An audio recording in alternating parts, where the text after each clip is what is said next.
Question number 7। Okay 7 number बोल रहे हो ना, 7। हम्म। ओके, तो यहाँ पे आईसीडी भी है। ठीक है, तो अगर देखेंगे कि आईसीडी का कोई रोल है तो वो भी हमें देखना पड़ेगा। अब ये जो है ना डिस्ट्रक्शन और इसका मैंने जो आपको पढ़ा है ना उसमें है ही नहीं। क्यों? क्योंकि ये जो है स्ट्रेट फॉरवर्ड होता है। ठीक है, इसमें कोई इतनी हार्ड एंड फास्ट ज्यादा लंबी चौड़ी गाइडलाइन नहीं है, तो उसको कर सकते हैं हम बिना मतलब कि उसका कोई ऐसा स्ट्रेट फॉरवर्ड गाइडलाइन का तरीका नहीं है, रट्टा मारने का भी कोई तरीका नहीं है। ठीक है, लेकिन यहाँ पे आईसीडी का थोड़ा आइडिया लगाना होगा हमें। ठीक है, तो रीड करो पहले क्या लिखा है। The patient present for destruction of 3 lesion. The okay, तो मुझे pathologist क्या पता confirmed चला कि डिस्ट्रक्शन ऑफ द लीजन करना है और नंबर ऑफ लीजन कितना है, 3 लीजन है। और अभी तक मेरे को पता नहीं है कि वो लीजन बिनाइन है या मैलिग्नेंट है। malignant. ठीक है, तो आगे पढ़ो अभी। The pathologist confirmed that the lesion were dermatofibrosarcomas. Okay, तो यहाँ पे और पैथोलॉजिस्ट ने दे दिया है कि कंफर्म किया कि लीजन जो है वो डर्मेटो फाइब्रोसार्कोमास। तो इसका मतलब क्या हुआ, ये बिनाइन हुआ या मैलिग्नेंट हुआ? मैंने मैलिग्नेंट का डेफिनेशन जब पढ़ाया था ना तब आपको एग्जाम्पल के तौर पे कुछ वर्ड दिए थे ना, तो उसमें सार्कोमा भी आ रहा था। सार्कोमा जहाँ पे भी होगा वो सर क्या होगा, मैलिग्नेंट ही होगा, है ना। malignant. मैलिग्नेंट। और अगर वो मैलिग्नेंट है तो मतलब कि उसकी जो आईसीडी होगी उनमें से सी से ही स्टार्ट होगी, है ना, डी से होगी ही नहीं। तो मतलब कि डी वाला ये जो ऑप्शन है ना ये उसको निकाल देना है, ये नहीं होगा आंसर। ठीक है, ये गया, बी सी डी में से मेरा आंसर होगा। ठीक है, आगे देखो क्या लिखा है। Surgery was used to destroy 1.2 centimeter back lesion and 2.1 centimeter neck lesion and 1.2 centimeter foot lesion. Okay, तो 3 अलग अलग लीजन है, एक बैक का है और एक नेक का है और एक फुट का है। ठीक है, अब ये पूछ रहा है कि what are the correct code for this services. तो ये हमें देखना पड़ेगा कि एक ही कोड में हो जाता है या फिर मतलब अलग अलग लगाना है, तो वो हमें अंदर मतलब के कोड में देख पढ़ के पता चलेगा। ठीक है, तो यहाँ पे पहले ये तो देखो ये क्या है, एक्सीजन है, मैलिग्नेंट एक्सीजन, और ये भी मैलिग्नेंट एक्सीजन और ये भी मैलिग्नेंट, तो ये भी नहीं जाएगा, है ना, क्योंकि एक्सीजन का कोई यही नहीं ना, ये लीजन डिस्ट्रक्शन है। ठीक है, तो सी भी निकल गया। ठीक है, सी मेरा आंसर नहीं हो सकता, बिना बुक देके मैं कंफर्म बोल सकता हूँ कि ये सी नहीं होगा। अब मेरा आंसर कहाँ होगा, बी या फिर डी में होगा, है ना। और उसमें भी अगर आप कोडिंग वाले हो ना तो उसके लिए तो बहुत ही आसान है, मेरा आंसर क्या है, बी ही है। क्यों? क्योंकि अगर लीजन अलग अलग है तो फिर क्या होगा, सेपरेट कोड करना। है ना। 3 या कोड तो होता देख है लेते हैं कुछ भी। पहले, मान लो कि आपको किसी को कोडिंग में काम नहीं कर रहा है उसके लिए तो समझाना पड़ेगा ना। ठीक है, तो पहले क्या करेंगे, 17273 में जाएंगे।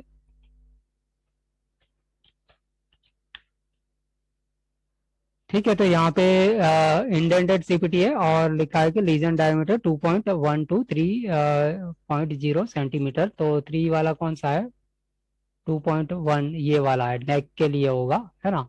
और पूरा पेरेंट का डिस्क्रिप्शन देखना पड़ेगा, पेरेंट का डिस्क्रिप्शन में क्या मिल रहा है। तो पेरेंट का डिस्क्रिप्शन सेमी कॉलन तक ये रहेगा, तो यहाँ पे सेमी कॉलन तक यही पढ़ना है यहाँ तक। ठीक है, तो इसमें क्या लिखा है, destruction malignant lesion, laser surgery, electro surgery, cryo surgery, scalp, neck, hand, feet and genitalia. तो ये वाला हमारा कौन सा है, नेक का है और 2.1 का है। ठीक है, तो नेक वाला हमारा कवर हो गया है, मतलब कि नेक वाले के लिए हमने ये लगा सकते हैं 17273 2.1 सेंटीमीटर के हिसाब से। ठीक है, तो नेक वाला ये वाला जो है ना वो हो गया ये। ठीक है, अब 272 देखेंगे कि वो क्या होता है। तो 272 में क्या है, 1.1 टू 2.0 सेंटीमीटर। ठीक है, तो ये कौन सा है, 1.2 है ना, इसमें आ जाएगा। ठीक है, और कौन सा है, बैक का है। तो बैक लीजन, बैक लोकेशन है कि नहीं है, नहीं है, है ना। लेकिन दूसरा भी है ना हमारे पास में, ये कौन सा है, फुट का है।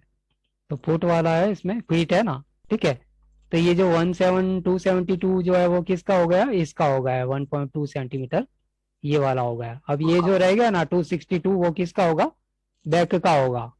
ठीक है, तो वो कंफर्म कर लेते हैं 262 में क्या लोकेशन चेंज मिलना चाहिए।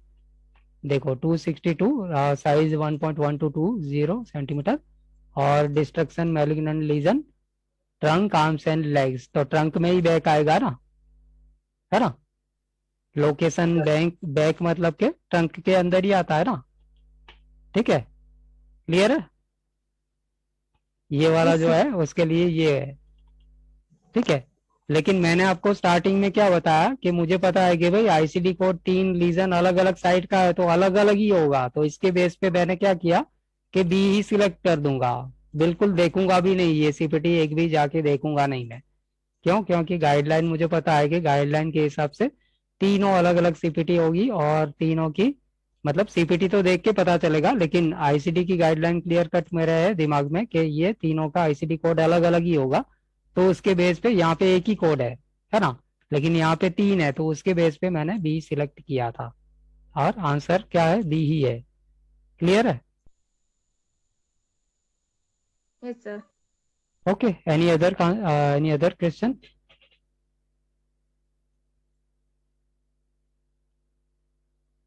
या शिल्पा, कोई और है नहीं क्वेश्चन? Sir, no? नहीं सर, नहीं। या सेट 2 में आप बोल रहे थे कितना किया था आपने, सारे के सारे सही थे उसमें 5 क्वेश्चन? 5। ओके, हाँ, पांचों सेट 2 में। पांचों सही है उसमें? हेलो? हेलो, हाँ सर, सही है 5। ओके, अब मान लो आपने किसी ने, प्रियंका ने भी किया है ना, ये पेपर किया है ना प्रियंका? Yes, sir. ओके, तो 9th नंबर क्वेश्चन है ना, मुझे आपको बताना है कि कैसे आपने आंसर ढूंढा और कैसे उसका सही आंसर जल्दी से ढूंढा, है ना। तो पहले क्वेश्चन नहीं पढ़ेंगे, पहले हम एबीसीडी में देखेंगे और क्वेश्चन भूल जाना है अभी, ठीक है। एबीसीडी में से आप मुझे बताओ कि कौन कौन से आप ऑप्शन खाली देख के ही निकाल दोगे, ठीक है, क्योंकि गाइडलाइन के हिसाब से कुछ गड़बड़ी करी हुई है, तो based on that we can rule out 2 options, which are those options?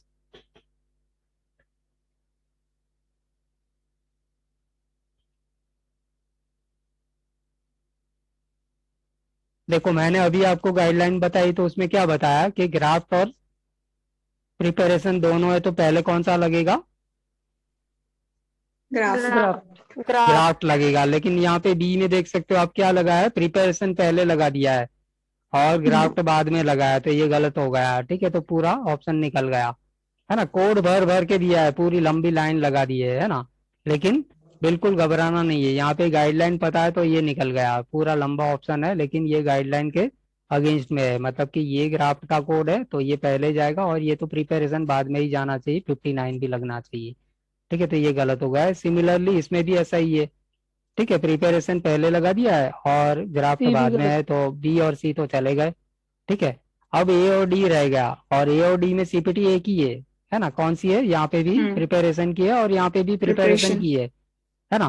तो अब यहाँ पे प्रिपरेशन कहाँ मिल रहा है, देखो ये रहा, रेडीड for a staged graft procedure, है ना, यहाँ पे सीधा सीधा प्रिपरेशन वर्ड यूज नहीं किया है, रेडीड दिया है ना, रेडी का मतलब भी वही है, प्रिपरेशन, ठीक है। तो इसकी वजह से हमें पता है कि ये हमारा रेडीड मतलब के प्रिपरेशन है। अब आप केयरफुली देखोगे तो ए और डी में डिफरेंस क्या है, सारे के सारे सेम टू TX. सेम है, खाली आईसीडी में डिफरेंट है, यहाँ पे आईसीडी में T31.11 है डिफरेंस है सर। और यहाँ पे 31 T31.10 है ना, तो हमारे पास तरीका सिर्फ आईसीडी का ही है, बाकी सीपीटी से हम नहीं पता कर सकते क्योंकि सीपीटी दोनों में एक ही ऑप्शन है, तो ये जो है वो आईसीडी रिलेटेड क्वेश्चन है, ठीक है। तो आईसीडी में जब हम जाएंगे तो अच्छी तरह से देखेंगे, लेकिन इस तरह से हमें काम करना होगा, बेसिकली कहने का मतलब कि इतना लंबा क्वेश्चन रीड करने में एनर्जी वेस्ट पहले करने से पहले क्या करना है, एबीसीडी पहले देख लेना है और अंदर से इस तरह से कुछ निकलता है तो निकाल देना है ना, तो ये टेक्निक हमें लगानी होगी, ठीक है, clear? Yes sir. Yes sir. Okay, Yes, sir. या तो इंटेग्यूमेंट्री हमारा ओवर हो चुका है, और इंटेग्यूमेंट्री में लास्ट पॉइंट मैंने कल जब प्रोसीजर पूरा हो गया था तो बायोप्सी रिलेटेड कुछ बताया था, क्या था वो? Biopsy और excision अगर सीजन एक और ही साथ पे बायोप्सी हुआ है. सेम ओके, सपोज कुछ प्रोसीजर है, हम्म. इंटेग्यूमेंट्री रिलेटेड प्रोसीजर है, एक साइड की मान लो हेड की है और बायोप्सी भी हेड की ही हो रही है, तो क्या करेंगे, मतलब दोनों दो सीपीटी अलग अलग जाएगी या एक ही होगी? सर एक्सीजन कोड होगा। बायोप्सी नहीं होगा। बायोप्सी नहीं होगा, है ना, ओनली वन सीपीटी लगेगी। ठीक है, अब ऐसा है कि जो प्रोसीजर है वो हेड की है और बायोप्सी है वो फुट की है। तो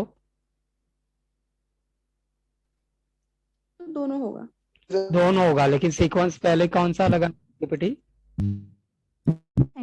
एक्सीजन। प्रोसीजर एक्सीजन की एक्सीजन जाएगी और बायोप्सी क्योंकि छोटी होती है, आरवी उसकी कम होती है, तो वो बाद में लगाएंगे।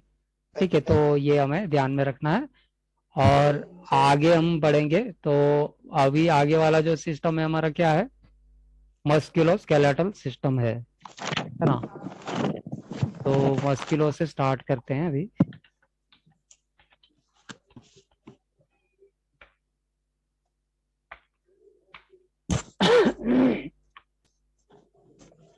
ओके, तो मस्कुलोस्केलेटल पहले तो थोड़ा सा पढ़ लीजिए, बाद में मैं एक्सप्लेन करता हूँ। यहाँ से स्टार्ट कीजिए।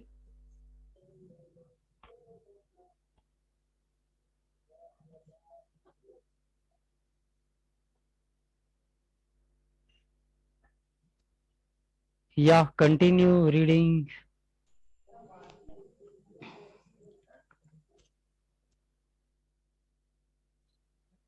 It pertains to two body system, muscular, muscles, and skeleton. This section covers the entire body from head to toes. Hence, it is important to know the location of the body that the procedure is being performed on all times. Ligament, fibrous band of tissue, bone to bone. Tendon, fibrous band of tissue, muscle to bone. Osteotomy, cutting a bone. Orthodesis, fusion, surgical fastening of a joint. Spine related important things to know. Cervical vertebrae segment C1 C1 to C7. Lumbar vertebrae segment 5 L1 to L5. Thoracic vertebrae segment 12 T1 to T12. Sacrum tailbone segment 5 bone fused. C1 to C5, how many segments? 5. C6 to T4, how many segments? 6. T5 to L5, how many segments? 13. Disc or interspaces example. The vertebral disc interspace is the cushion between vertebrae segments. How many discs between C1 to C5? 4. How many discs between C6 to T4? 5. Okay, तो यहाँ पे दो मतलब कि musculoskeletal word दिया है ना, तो इसमें मस्क्यूलो एक हो गया और स्केलेटल दूसरा हो गया, तो इस तरह से दो सिस्टम हो गई। तो मस्क्यूलो का मतलब कि मसल जो भी होगा वो मस्क्यूलो में आएगा, और स्केलेटल मतलब कि बोन रिलेटेड जो होगा ना वो सारा इसमें स्केलेटल में आएगा। तो दोनों को मिला के मस्कुलोस्केलेटल है, और रेंज हमारी सीपीटी 20100 से लेकर के 29999 ऐसा करके है, मतलब कि 20 के है, ऐसा याद रखेंगे अब। ठीक है, तो मसल्स और बोन के रिलेटेड जो भी होगा ना प्रोसीजर, वो इसमें 20 के में ही आएगा। ठीक है, तो जो भी सीपीटी मिलेगा हमें इसमें मिलेगा।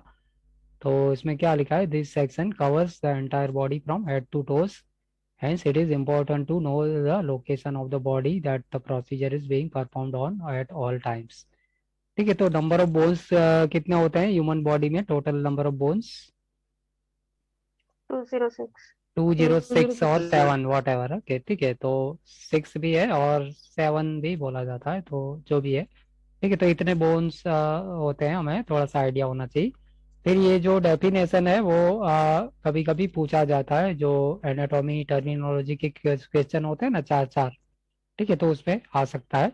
तो लीगामेंट जो है वो क्या है, fibrous band of connective tissue connecting one bone to another bone, है ना, बोन टू बोन है, और fibrous band of connective tissue.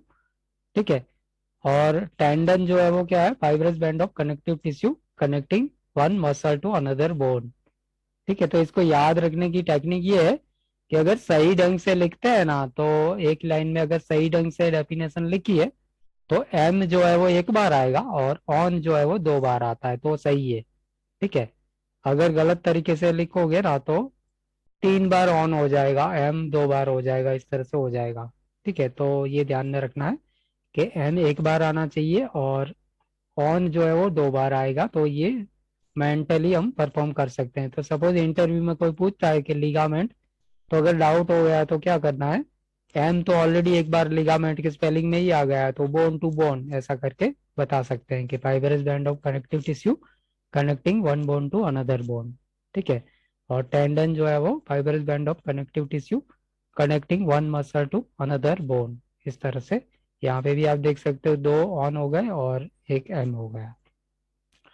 फिर ऑस्टियोटॉमी। ठीक है, तो ओटॉमी जो यहाँ पे क्या है, प्रीफिक्स सफिक्स का थोड़ा हम स्टार्ट करते हैं। तो ऑस्टियोटॉमी, ठीक है, तो इसका ये जो टॉमी है वो क्या है, प्रीफिक्स है ना। तो ये प्रीफिक्स का मतलब क्या होता है, टॉमी मीन्स क्या होगा, कटिंग। कटिंग, है ना, तो ये कटिंग है। और ऑस्टियो मतलब बोन। बोन, है बोन ना, तो यहाँ पे बोन का कटिंग है ना, बोन को कुछ कट करना पड़ रहा है। ठीक है, उसके बाद में आर्थ्रोडेसिस। ठीक है, तो आर्थ्रो का मतलब जॉइंट होता है, डेसिस मतलब फिक्सिंग होता है, और ये जो होता है वो आर्थ्रोडेसिस मीन्स फ्यूजन होता है। ठीक है, surgical fastening of a joint.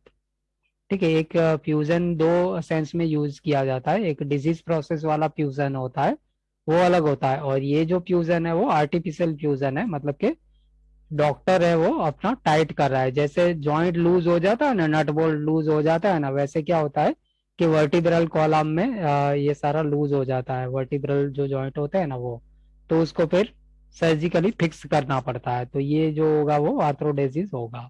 तो ये 4 डेफिनेशन हमें ध्यान में रखनी है, क्योंकि सीपीसी पेपर में भी कभी कभी आ जाता है क्वेश्चन में। उसके बाद में स्पाइन रिलेटेड स्ट्रक्चर हमें पता होना चाहिए कि ओके, तो स्पाइन का स्ट्रक्चर थोड़ा सा हमें पता होना चाहिए। तो इसमें हम देख सकते हैं कि स्पाइन में पहला सेक्शन जो है वो हमारा क्या है, सर्वाइकल है। ठीक है, तो सर्वाइकल में जो आप देख सकते हो C1 C2 C3 C4 C5 C6 C7, ये अलग अलग वर्टिब्रा है, और इसको हम कोडिंग में सेगमेंट भी बोल सकते हैं। ठीक है, वर्टिब्रा और सेगमेंट एक ही चीज है। ठीक है, तो ये किस चीज का है, सर्वाइकल लेवल का है। अब सर्वाइकल का दूसरा मीनिंग नेक भी होता है ना, तो ये आप देख सकते हो कि नेक के अंदर जो आ रहा है ना वो हिस्सा है स्पाइन का, स्पाइनल कॉलम का। तो इसमें कितने होते हैं वर्टिब्रा, C1 से लेकर के C7, मतलब कि टोटल नंबर ऑफ वर्टिब्रा या टोटल नंबर ऑफ सेगमेंट बोलेंगे तो कितने होंगे, 7 मिलेंगे हमारे पास, 7 सेगमेंट, है ना। तो यहाँ पे मैंने क्या लिखा है, सर्वाइकल वर्टिब्रे या सेगमेंट 7 होते हैं, C1 से लेकर के C7। ठीक है, ऐसे ही फिर हमारे पास सर्वाइकल के नीचे जो आता है बाद में आता है वो क्या है, थोरासिक है। ठीक है, तो थोरासिक में आप देख सकते हो कितना है, T1 T2 T3 T4 T5 ऐसा लेकर के T12 तक है। तो टोटल नंबर ऑफ वर्टिब्रा या टोटल नंबर ऑफ सेगमेंट कितने हो गए, 12 हो गए, है ना। तो थोरासिक के 12 होते हैं, T1 से लेकर के T12, और लंबार के कितने होंगे, 5 होंगे, है ना। लंबार का सबसे मोटा वाला जो है ना वर्टिब्रा, तो लंबार का है। ठीक है, तो ये आप देख सकते हो L1 L2 L3 L4 L5, तो ये 5 वर्टिब्रा या लंबार सेगमेंट जो भी बोलो यही है। ठीक है, और लास्ट में क्या है, सेक्रम है। तो सेक्रम का क्या है कि 5 बोन होता है ना, लेकिन एक साथ जुड़ा हुआ रहता है, फ्यूज्ड रहता है, S1 to S5 single bone format में होता है ना, लेकिन ऐसे अलग अलग मतलब क्रॉसिंग होता है। तो S1 to S5 मतलब सिंगल फ्यूज्ड बोन ऐसा करके होता है। तो यहाँ पे ये सब लिखा हुआ है कि सर्वाइकल 7, थोरासिक 12, लंबार 5 और सेक्रम 1, 5 बोन्स फ्यूज। ठीक है, तो यहाँ पे थोड़ा सा हमें कैलकुलेशन समझना पड़ेगा, सेगमेंट का कैलकुलेशन और इंटरवर्टिब्रल डिस्क स्पेस या इंटरस्पेस का कैलकुलेशन। तो पहले तो सेगमेंट का समझ लेते हैं। ठीक है, तो सेगमेंट मतलब कि क्या हो गया, ये जो बड़ा बोन दिख रहा रहता है ना, जैसे C1 हो गया तो ये एक सेगमेंट है, C2 हो गया तो ये दूसरा हो गया, C3 है तो तीसरा, है ना, T1 है तो एक, T2 इस तरह से है। ठीक है, तो सपोज यहाँ पे एग्जांपल क्या दिया हुआ है कि C1 to C5, तो C1 to C5 में कितने हो गए वर्टिब्रा, कितने आएंगे, C1 से लेकर के C5 काउंट करेंगे तो कितने आएंगे, 5 ही आएंगे, क्योंकि सीधा ही है, C1 to C5 तो हिसाब सीधा ही है ना। लेकिन मान लो यहाँ पे कोई बोलता है कि C3 से लेकर के T3, तो अब कितने हो गए वर्टिब्रा, सेगमेंट कैलकुलेशन कितना होगा,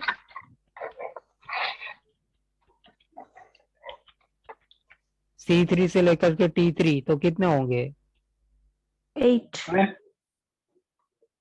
सात में से 2 चले गए 5 और ये 3, तो मतलब के 8 हो जाएंगे, 8 है ना। C3 मतलब कि C1 C2 छोड़ देना है, तो C में कितने होते हैं, 7 होते हैं ना टोटल, है ना, तो 7 में से -2 कर देंगे और T1 T2 T3 ये 3 हो गए, है ना, तो 5 और 3 कितने हो गए, 8 हो गए। ठीक है, तो ये सेगमेंट हो गए, है ना, टोटल इतने सेगमेंट है ना।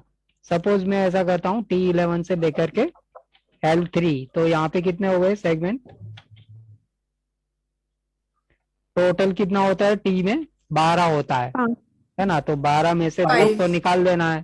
ठीक है, तो ये हो गया और ये 3 हो गए, तो टोटल कितने हो गए, 5 5 सेगमेंट हो गए।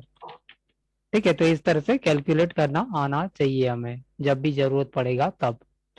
ठीक है, तो ये हो गया सेगमेंट का कैलकुलेशन।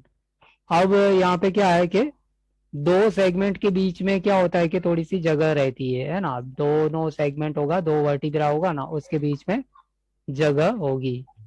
ठीक है, तो यहाँ पे थोड़ा सा पिक्चर में आपको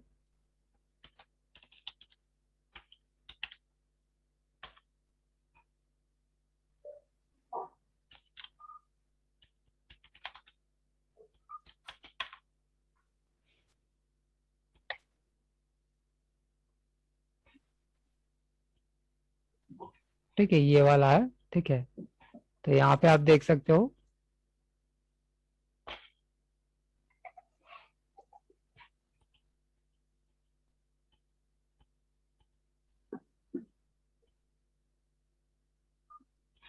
चलो कोई बात नहीं, इसमें सीपीटी की बुक में भी है पिक्चर तो इसका।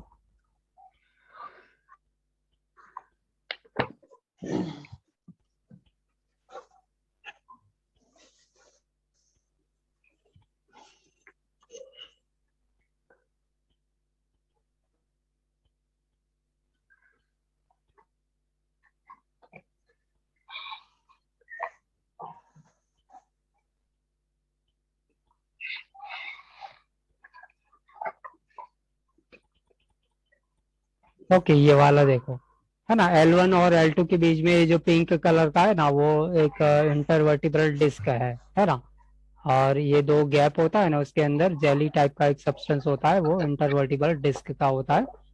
ठीक है, तो ये हमारा इंटरस्पेस है, तो इसका कैलकुलेशन अलग तरीके से करना होता है। सपोज मान लो यहाँ पे मैंने लिखा C1-C4 इंटरस्पेस, है ना, तो ये कितना हो गया इंटरस्पेस। अगर इसको तरीके से कैलकुलेट करेंगे तो कैसे करेंगे, C1 से लेकर के C2 ये एक हो गया, है ना, फिर C2 से लेकर के C3 ये दूसरा हो गया, फिर C3 से लेकर के C4 तो ये तीसरा हो गया, मतलब टोटल नंबर ऑफ इंटरस्पेस कितना है, 3 है ना। 3 ठीक है, और सपोज मैं यहाँ पे दूसरा एग्जांपल लेता हूँ कि C3 से लेकर के T3, तो यहाँ पे कितना होगा, C3 से लेकर के T3 अगर मैं कैलकुलेट करना चाहूंगा तो कैसे होगा, कितना होगा इंटरस्पेस,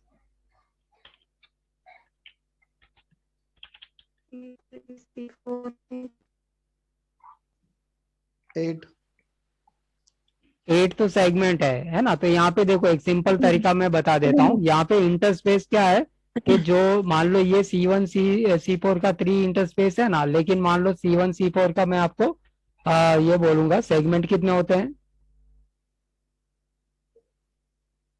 C1 से C4 का कितना होगा सेगमेंट, 4, है ना, जो टोटल सेगमेंट होगा ना उसमें से -1 कर देना, तो वो हमारा क्या मिल जाएगा, इंटरस्पेस मिल जाएगा, है ना। तो इंटरस्पेस C3 से लेकर के T3 का सेगमेंट कितना होता है, 8 होता है, ऊपर हमने कैलकुलेट किया ही है ना, ये 8 सेगमेंट है कि नहीं। तो 8 माइनस 1 मतलब कितना हो गया, 7 7. है ना। तो 7. इस तरह से आपको सिंपल तरीका रखना है, मतलब सेगमेंट कैलकुलेट करना है और इसको एक घटा देना है बस, तो वो क्या मिलेगा आपको, इंटरस्पेस मिल जाएगा। ठीक है, तो Interspace. इंटरस्पेस का जब भी कैलकुलेशन करना हो ना तो ये तरीका करना है। क्यों, क्योंकि सेगमेंट कैलकुलेट करना थोड़ा आसान है, ठीक है, लेकिन इस तरह से ये करने के लिए जाओगे ना तो थोड़ा सा गड़बड़ हो सकती है। तो ये नहीं करेंगे, हम क्या करेंगे, सेगमेंट कैलकुलेट कर लेंगे और उसको -1 कर देंगे, तो वो जो मिलेगा वो हमारा इंटरस्पेस मिल जाएगा। क्लियर है, Yes, sir. Yes, sir. ठीक है। तो ये हमारा मतलब कि थोड़ा सा ध्यान रखने वाली बातें हैं, और यहाँ पे ये सब ऐसे एग्जाम्पल के थ्रू दिया गया है, ठीक है। तो एग्जाम्पल आप कर सकते हो। उसके बाद में लिखा है कि कॉमन प्रोसीजर जो मस्कुलोस्केलेटल में कवर होगी वो क्या होगी, incision, excision, introduction, removal, repair, revision, reconstruction, fracture, dislocation, arthrodesis, amputation, ये सारा आएगा इस चैप्टर में। और ये हमारा स्टार्टिंग का गाइडलाइन है, ठीक है। तो फ्रैक्चर के रिलेटेड जो गाइडलाइन है ना, सिंपल गाइडलाइन ये यही है। तो इसमें 1 2 3 4 5 6 पॉइंट है, ठीक है। तो सबसे पहला पॉइंट क्या है, कास्ट का है, कास्ट, ठीक है। तो कास्ट का मतलब क्या है, यहाँ पे जो किसी को फ्रैक्चर होता है वो व्हाइट कलर का वो बैंडेज टाइप का बना देते हैं ना, एक फिक्स पोजीशन में रखने के लिए, वो कास्ट होता है, ठीक है। तो ये जो कास्ट है वो क्या है, all initial cast are bundled in fracture care, fracture code, ठीक है। तो फ्रैक्चर के रिलेटेड जो सीपीटी होगी ना तो उसमें अगर कास्ट लगाया गया है ना तो इनिशियल एप्लीकेशन और रिमूवल जो होगा ना, इनिशियल एप्लीकेशन और रिमूवल वो बंडल्ड ही रहता है। सपोज मान लो, इसको एग्जांपल के थ्रू समझते हैं। सपोज किसी को हाथ का फ्रैक्चर हो गया, ठीक है। अब हाथ का फ्रैक्चर की ट्रीटमेंट फिजिशियन करेगा ना तो कास्ट लगाएगा, तो फिर हाथ के फ्रैक्चर वाली जो सीपीटी होगी ना उसके अंदर ही कास्ट का, कॉस्ट का मतलब क्या इंक्लूड हो जाएगा उसके अंदर ही, ठीक है। तो कास्ट का कोई सेपरेटली सीपीटी नहीं लगेगा, क्यों, क्योंकि वो फ्रैक्चर लेके आया है इसलिए, ठीक है। तो गाइडलाइन हमें ये एकदम सही से रखनी है कि क्वेश्चन में अगर फ्रैक्चर की ट्रीटमेंट दी गई है और साथ में कास्ट का भी दिया गया है तो कास्ट के लिए कोई अदर सीपीटी नहीं लगेगी, जो भी फ्रैक्चर की सीपीटी होगी ना उसमें ही रीइंबर्समेंट हो जाएगा फिजिशियन का, एक ही सीपीटी फ्रैक्चर वाली में ही काम बन जाएगा, ठीक है। कास्ट का अलग से नहीं लगेगा, ठीक है। लेकिन गाइडलाइन क्या है, इनिशियल एप्लीकेशन और रिमूवल, है ना। इनिशियल एप्लीकेशन कास्ट की होगी या फिर इनिशियल रिमूवल होगा, जब काम पूरा हो जाएगा और रिमूव करेगा ना तो वो भी बंडल होता है। लेकिन मान लो ऐसा है कि कोई छोटा बच्चा है, अब वो खेलते रहते हैं ना तो उसमें क्या होता है, तो खेल खेल में अगर पहला वाला जो कास्ट लगा है वो कुछ डैमेज हो गया, ठीक है, तो वो कास्ट उसको फिर क्या करना पड़ेगा, दूसरा रिप्लेसमेंट देना पड़ेगा, मतलब कि उसको बदलना पड़ेगा ना, तो उसका फिर रीइंबर्समेंट मिलेगा फिजिशियन को, है ना। क्योंकि वो पहला वाला जो अप्लाई किया था वो क्या हुआ था, डैमेज हो चुका है, तो उसके रेफरेंस में उसने कास्ट चेंज किया है तो वो बिलेबल होगा, ठीक है। यहाँ पे क्लियर है, नंबर 1 कास्ट का गाइडलाइन जो है वो क्लियर है, Yes, sir. Yes. ओके। अब दूसरा पॉइंट है कि फ्रैक्चर का 3 मेन ट्रीटमेंट टाइप, यहाँ पे ट्रीटमेंट वर्ड रह गया है लेकिन ये जो है वो क्या है, ट्रीटमेंट टाइप है, ठीक है। तो उसके पहले हमें फ्रैक्चर का टाइप भी पता होना चाहिए। तो फ्रैक्चर का 2 टाइप होता है, ठीक है। फ्रैक्चर आर ऑफ 2 टाइप्स, कौन कौन सा होता है, ओपन फ्रैक्चर और Or क्लोज close. फ्रैक्चर, ठीक है। तो मान लो ओपन या क्लोज ऐसा कुछ भी नहीं दिया है तो बाय डिफॉल्ट जो होगा ना वो कौन सा होगा फिर इसमें, Close. क्लोज फ्रैक्चर, है ना। तो इसको भी याद रखने का तरीका क्या है कि एबीसीडी में जो आता है ना पहले, है ना, यहाँ पे सी है और ये जो है वो है, तो दो में से कौन आता है, सी आता है। तो एबीसीडी वाइज जो पहले आता है वो हमारा डिफॉल्ट होता है, ठीक है। फिर फ्रैक्चर में क्या होता है, डिस्प्लेस्ड और नॉन डिस्प्लेस्ड टाइप भी होता है ना, डिस्प्लेस्ड और नॉन डिस्प्लेस्ड, ठीक है। तो इसमें भी डिफॉल्ट कौन सा होगा, Displaced. डिस्प्लेस्ड, क्योंकि अल्फाबेटिकली डिस्प्लेस्ड पहले ही आता है ना। तो ये हमारा मतलब कि डिफॉल्ट का सिलेक्शन आपको इंटरव्यू में कोई पूछता है या गाइडलाइन में कहीं आता है ना तो ये पॉइंट ऑफ व्यू से याद रखना है। अब यहाँ पे फ्रैक्चर ट्रीटमेंट टाइप का दिया गया है, तो फ्रैक्चर ट्रीटमेंट टाइप जो है ना तो ये कितने टाइप की होती है? 3 टाइप की होती है ना। कौन कौन सी होती है? ओपन होती है, क्लोज्ड होती है और परक्यूटेनियस। ये 3 टाइप्स की फ्रैक्चर की ट्रीटमेंट्स होती है ना। और यहाँ पे भी बेसिक जो मतलब कि बाय डिफॉल्ट सिलेक्शन है वो क्या है? क्लोज्ड है, क्लोज्ड है ना। अगर कुछ भी नहीं दिया है ना, ट्रीटमेंट टाइप में मेंशन नहीं किया है, तो हमें क्या समझना है? उसको क्लोज्ड समझना है। ठीक है, if the treatment type is not specified, code the closed treatment. ठीक है, तो ये तो बहुत ही सिंपल पॉइंट है। क्लियर है? Yes. ओके, अब तीसरा पॉइंट है वो क्या है? क्लोज ट्रीटमेंट के अगेन 3 मेथड है। ठीक है, क्लोज ट्रीटमेंट होगी फ्रैक्चर की, तो उसका भी डिवीजन है, 3 टाइप का होता है। तो एक क्या है? विदाउट मैनिपुलेशन, और एक जो है वो विथ मैनिपुलेशन, और तीसरा जो है विथ विदाउट ट्रैक्शन। ठीक है, तो पहले वाले में मैनिपुलेशन नहीं है, फिर दूसरे वाले में मैनिपुलेशन है, और विथ विदाउट ट्रैक्शन। ठीक है, तो मैनिपुलेशन यहाँ पे क्या है? जैसे गांव में जो हड्डी के वैद होते हैं ना, हड्डी सेट करने वाले कुछ लोग होते हैं। ठीक है, जब ऐसा कुछ फ्रैक्चर या इस तरह से हो जाता है ना, तो कुछ थोड़ा सा थपथपा के या थोड़ा ऐसा ठोक पीट करके हड्डी को अलाइन करके देते हैं। तो वो जो अलाइनमेंट का काम है ना, वो मैनिपुलेशन है, रिडक्शन या मैनिपुलेशन बोलते हैं इसको।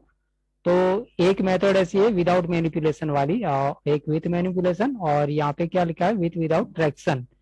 ठीक है, तो ट्रैक्शन का क्या होता है कि traction, what is traction? Traction is application of force.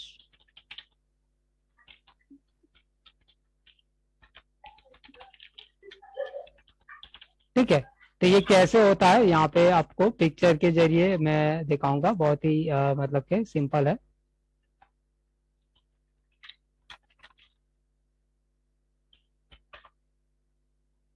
ठीक है, इस तरह से आपको मतलब कि पेशेंट को लेटा दिया है, और इसको इस तरह से पुली लगाई है, और यहाँ से एक रस्सी है, और यहाँ से इस तरह से वेट लटका दिया है। तो ये वेट क्या करेगा? फोर्स जनरेट करेगा, और इसको इसी पोजीशन में रखेगा, है ना। तो इसी पोजीशन में रखेगा ना लॉन्ग टाइम के लिए, तो बोन क्या होगा? जहां से टूटा है ना, वो अपने आप ज्वाइन हो जाता है। बोन की प्रॉपर्टी क्या है कि अगर उसको सही अलाइनमेंट करके उसको छोड़ दिया जाए ना, तो अपने आप जुड़ने लगता है। ठीक है, कुछ टाइम लेता है लेकिन जॉइंट हो जाता है। तो ये ट्रैक्शन मतलब कि एप्लीकेशन ऑफ फोर्स इस तरह से पुली का यूज करके लगाते हैं। ठीक है, तो इससे फ्रैक्चर हील होता है। ठीक है, तो ये हमारा 3 मेथड है, without manipulation, with manipulation, without traction. ठीक है, तो यहाँ पे close treatment means fracture site is not surgically opened by the doctor. ठीक है, तो सर्जिकल ने, सर्जन जो होगा ना, उसने इंसिजन नहीं किया होगा। ठीक है, कोई भी इंसिजन करने की जरूरत नहीं है क्लोज ट्रीटमेंट में, और इस तरह से ट्रैक्शन लगाएगा या फिर मैनिपुलेशन करके काम करेगा।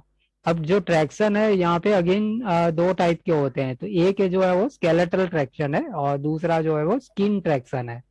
ठीक है, तो स्केलेटल ट्रैक्शन जो है ना, उसमें फिर क्या होगा कि जो फिक्सेशन होगा ना, यहाँ पे ये जो पिक्चर हमने देखा ना, तो उसमें क्या होगा कि जो रस्सी और वो सब जा रहा है ना, तो उसका यहाँ जो फिक्सेशन होगा ना, वो बोन लेवल का होगा, तो वो क्या होगा? स्केलेटल ट्रैक्शन होगा।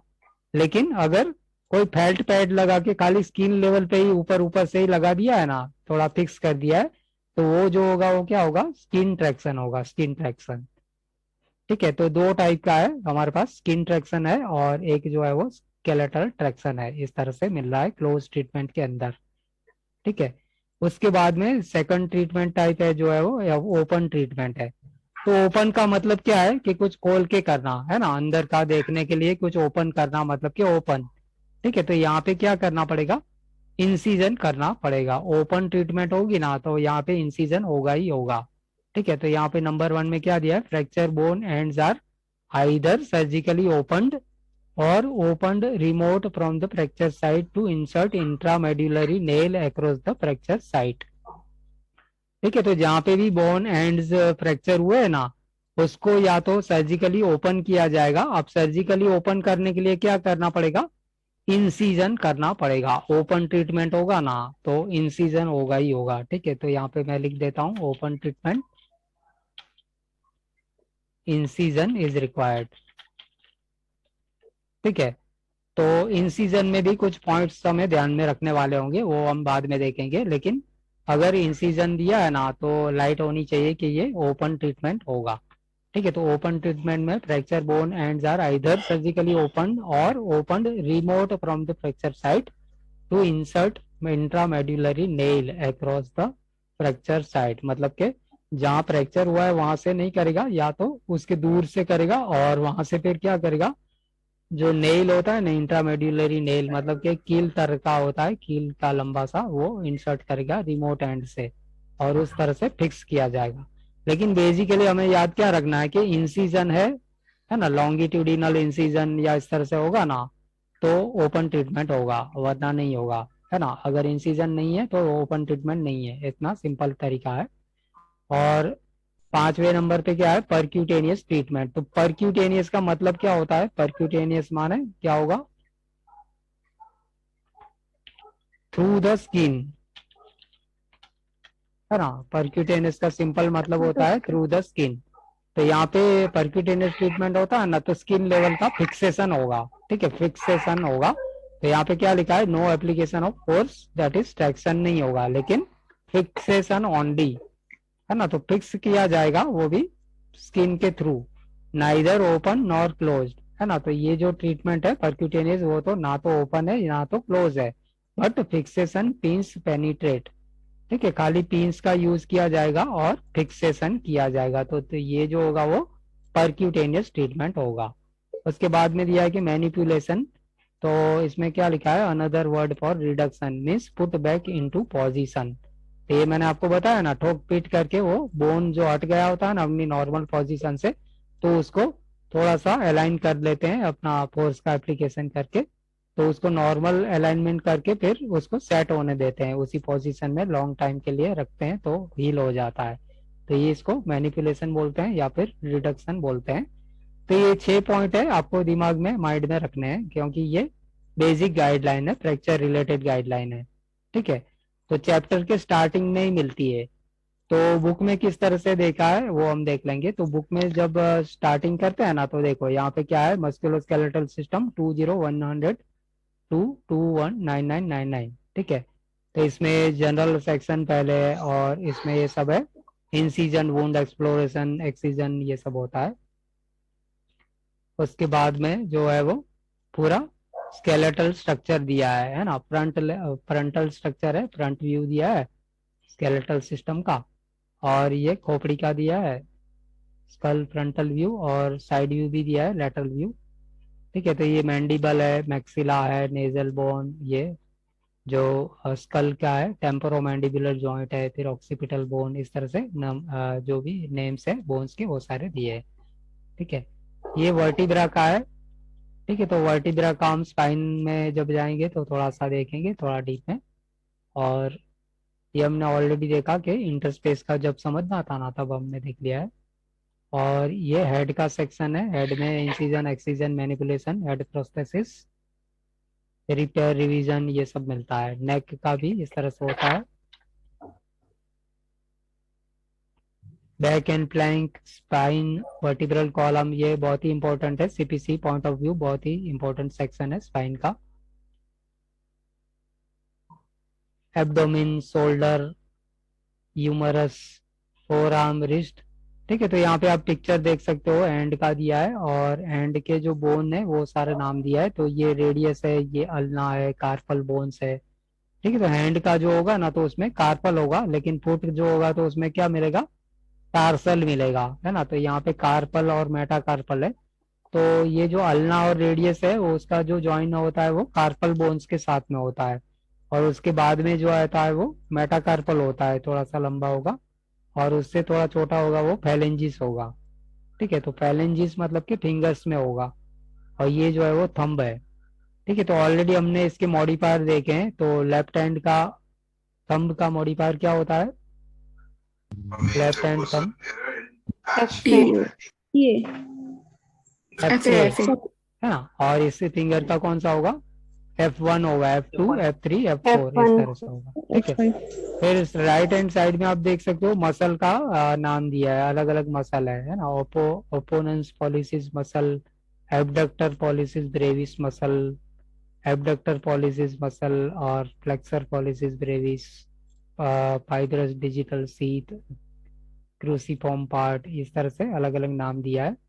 ज्यादा इसमें उलझना नहीं है, खाली थोड़ा नॉलेज पॉइंट ऑफ व्यू में पता होना चाहिए कि इस तरह से यहाँ पिक्चर में ये सब अवेलेबल है। ठीक है, इसको याद रखने का कोई वो नहीं है, जरूरत नहीं है। ठीक है, हैंड एंड फिंगर का ऑलरेडी हमने पिक्चर देखा, और ऐसे ही फुट का भी होता है, pelvis, hip joint, femur, knee joint, leg, tibia, fibula, ankle joint. ठीक है, तो ये फुट का है, और इसमें भी इस तरह से बोन का है, ये कैल्केनियस या हिल बोन भी बोलते हैं इसको, टेलस, टार्सल बोन, ये सब टार्सल है, और आगे जो जुड़ा है वो मेटाटार्सल बोन है, और उसके बाद में जो है वो पैलेंजिस है। और यहाँ पे आप देख सकते हो मसल का है, abductor digiti minimi muscle, flexor digiti minimi brevis muscle, flexor digitorum brevis muscle, lumbrical muscle, इस तरह से अलग अलग नाम है इसके। Foot and toes application of cast and strapping, तो ये सारा हमारा गाइडलाइन में आता है, मतलब के मस्कुलोस्केलेटल चैप्टर में आता है। ठीक है, तो ये जो है वो पिक्चर मसल का है, तो अलग अलग जो भी मसल है ना, इसका नाम आपको मिलेगा, biceps muscle, brachialis muscle, brachioradialis muscle. ठीक है, प्रोनेटर टेरिस, और ये कौन सा है, sternocleidomastoid muscle, omohyoid muscle, sternohyoid muscle, trapezius muscle, deltoid, इस तरह से अलग अलग है। Pectoralis major, latissimus dorsi, serratus anterior, oblique external, rectus abdominis. ठीक है, और ये फ्रंट व्यू है, और ये जो है वो बैक व्यू है। ठीक है, तो यहाँ पे ये जो गाइडलाइन है ना, तो अभी हमने जो ये गाइडलाइन पढ़ी ना, वो आपको यहाँ स्टार्ट में मिलती है। ठीक है, ये जो गाइडलाइन है ना, उसमें से ही उसमें इंक्लूड किया गया है।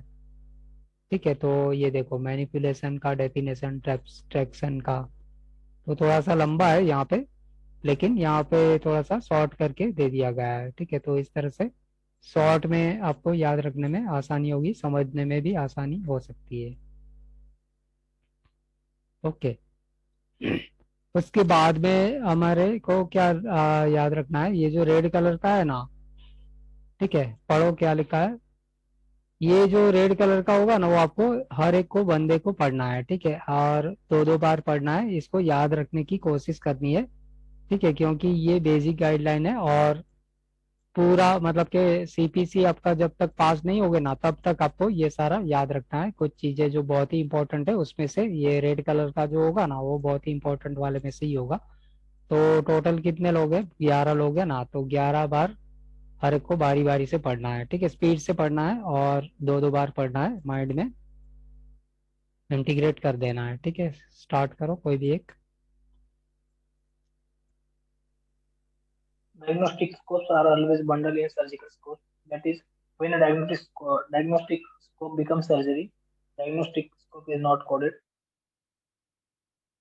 वो टाइप्स भी रीड करने सर। या ये भी पढ़ना है, types of fracture have nothing to do with type of fracture treatment. Type of fracture have nothing to do with type of treatment, fracture treatment. Okay, ये तो एक बार हो गया, दूसरी बार। Diagnostic scopes are always bundled in surgical scopes. That is, when a diagnostic scope becomes surgery, diagnostic scope is not coded. Type of fracture have nothing to do with type of fracture treatment. Okay good, anyone else? कौन? सबको पढ़ना है। देखो यहाँ पे पढ़ोगे नहीं ना, तो कुछ चीजें क्या है कि मुझे दिक्कत हो जाएगी, फिर मुझे क्या है कि एंश्योर करना पड़ेगा कि सब लोग के दिमाग में जा रहा है ना। ठीक है,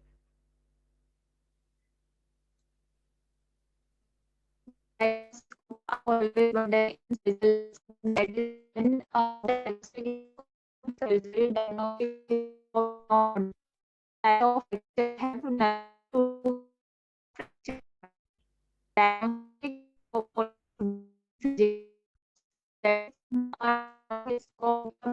diagnostic scope is coded as fracture and with type of treatment.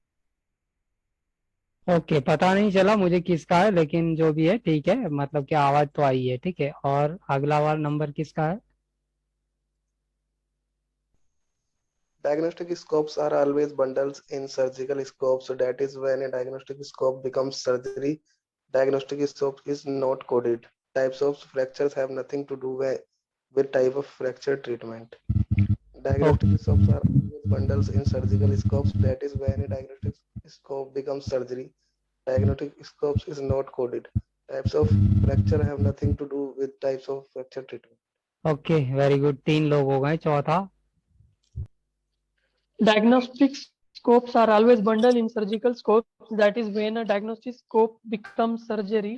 Diagnostic scope is not coded. Type of fracture have nothing to do with type of fracture treatment. Diagnostic scopes are always bundled in surgical scopes. That is when a diagnostic scope becomes surgery. Diagnostic scope is not coded. Type of fracture have nothing to do with type of fracture treatment. Okay very good. और next 5वां नंबर। Diagnostic scope are always bundled in surgical scope. That is when a diagnostic scope becomes surgery. Diagnostic scope is not coded. Type of fracture have nothing to do with type of fracture treatment. Diagnostic scopes are always bundled in surgical scopes. That is when a diagnostic scope becomes surgery. Diagnostic scope is not coded. Types of fracture have nothing to do with type of fracture treatment. Okay good. 6th number.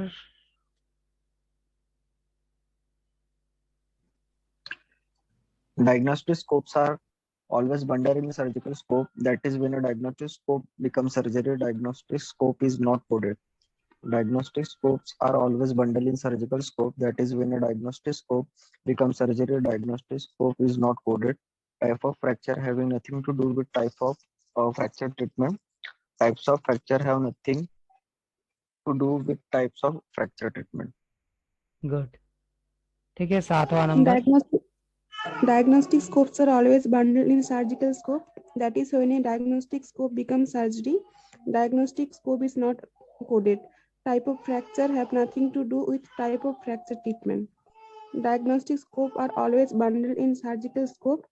That is when a diagnostic scope becomes surgery. Diagnostic scope is not coded. Type of fracture have nothing to do with type of fracture treatment. Okay good very good. 8वें नंबर पे कौन पढ़ेगा?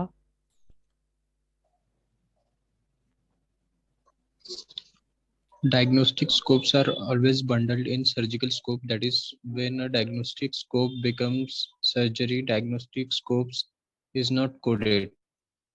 Type of fracture have nothing to do with type of fracture treatment. Diagnostic scopes are always bundled in surgical scope. That is when a diagnostic scope becomes surgery. Diagnostic scopes is not coded. Type of fracture have nothing to do with type of fracture treatment. Okay perfect. 9 number.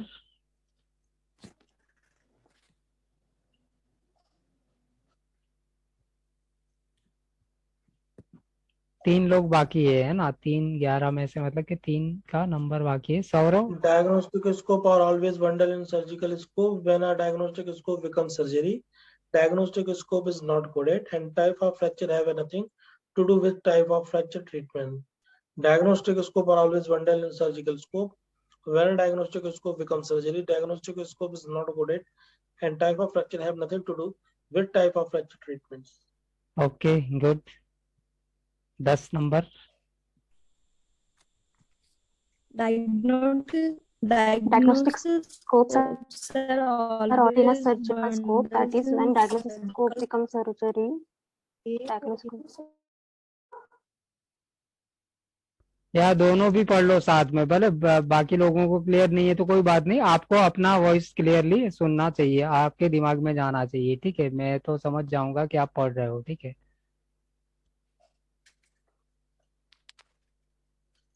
Diagnostic scopes are always bundled in surgical scopes. Okay ठीक है, आपका voice आ नहीं रहा है ठीक से। ठीक है, आपका रहने दीजिए, आपका वॉइस ठीक से नहीं आ रहा है। ठीक है, मैं म्यूट कर देता हूँ। Diagnostic scope is not coded. Types of fractures are always bundled in. या कंप्लीट कर दो, कंप्लीट कर दो। किसने किया है?